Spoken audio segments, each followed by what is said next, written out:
When we talk about Tartaria, we actually talk about a big empire, a big kingdom that take all the world, no? Maybe 2000 or maybe more years ago, no? But some people say, hey, wait a moment, Tartaria is another story, is something different. You are changing this story, no?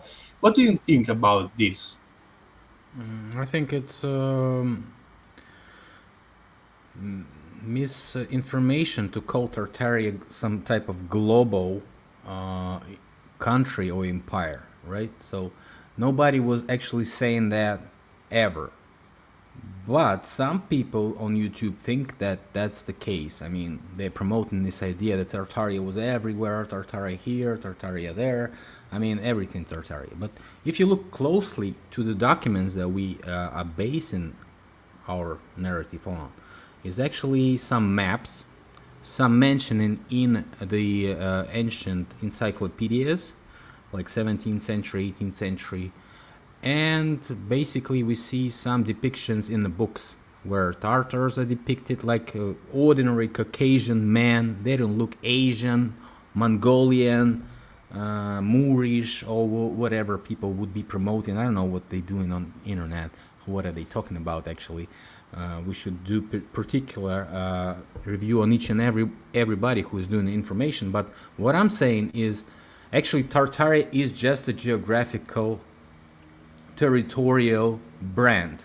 My research shows that Tartaria is related to certain words which make this word, like tar.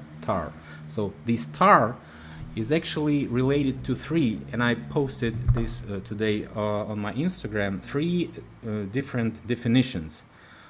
First one, let's see, I call it energy rotation, movement with spin. So like when you use word turn, for example, turbo, in Russian tormoz, which is a brake is a disc which is turning and it's pressing the disc. I mean, you can use whatever word, like torero in Spanish, like it's a bull which is, you know, going in circles, rotating. So it's all rotation, it's all movement, it's spinning, it's going forward, it's an energy of spin, like torsion energy, which is well known.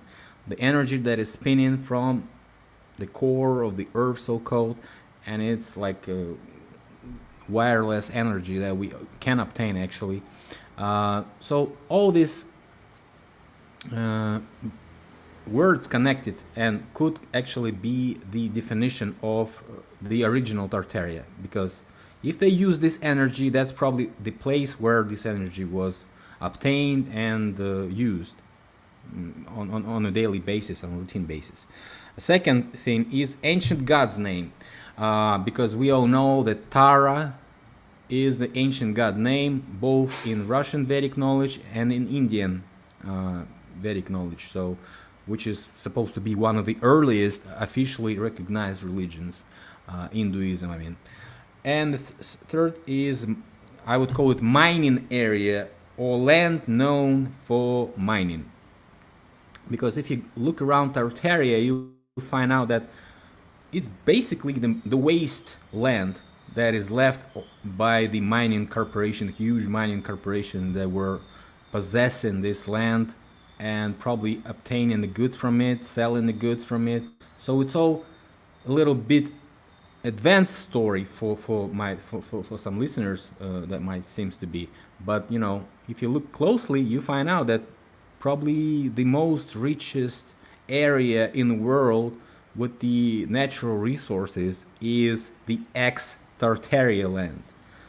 They are the most one of the most biggest resources of gas, oil, I don't know, you name it, metals, uranium, which is supposed to be used in, for example, nuclear production, nuclear power plants, so-called, in weapons, so-called. I mean, without uranium, you won't have the world that we have today. So Kazakhstan and Russia are the biggest deposits of uranium right now in the world.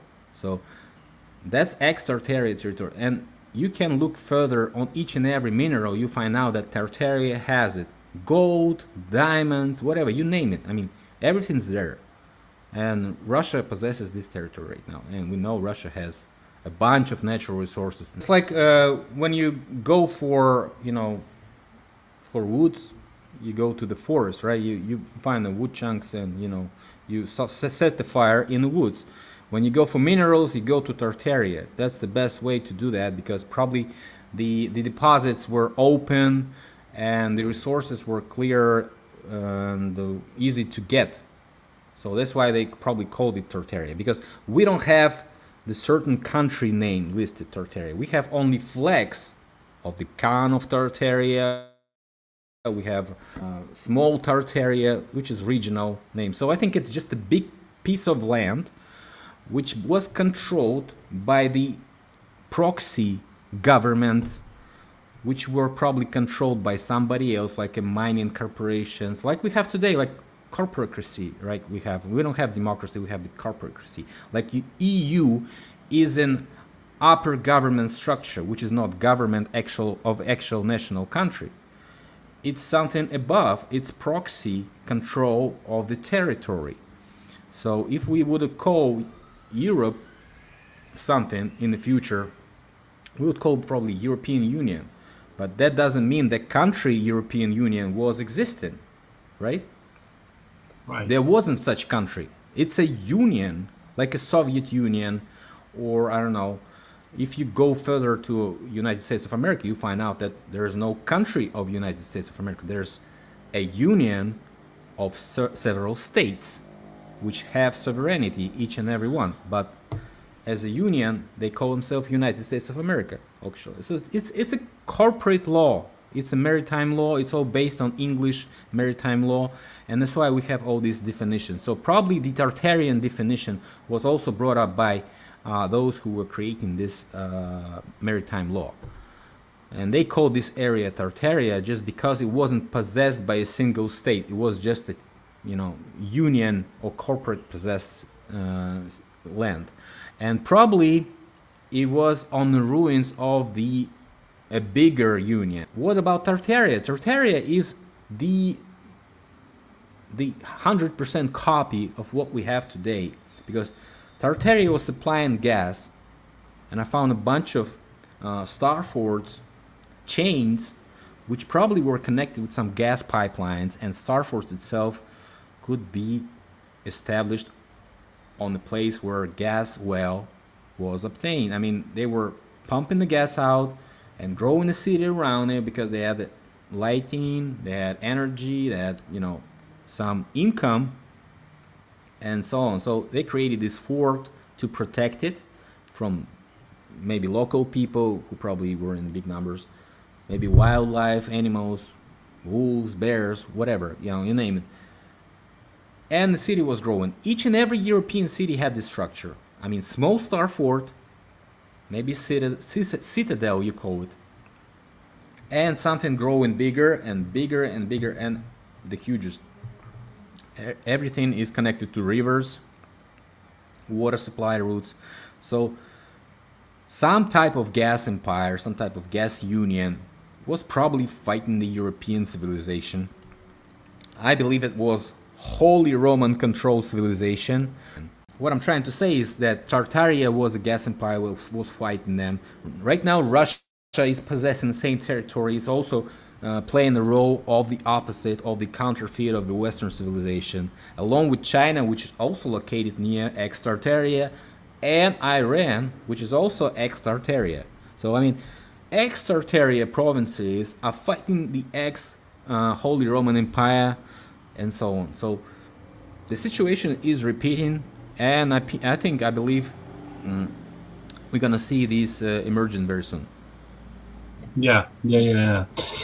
That's totally clear now for me. I hope also for the people that continue to say that this Tartarian empire, it was something global and so much. Well, they are based on the culture, on the architecture. Yeah. And that's a fashion. That's not a 100% national individual, I don't know, how do you call it? Difference. No, that's not difference. This is culture. This is fashion. It's like you can probably find skyscrapers in most of the country's capitals, right? Yeah, yeah. That doesn't mean that's the same country.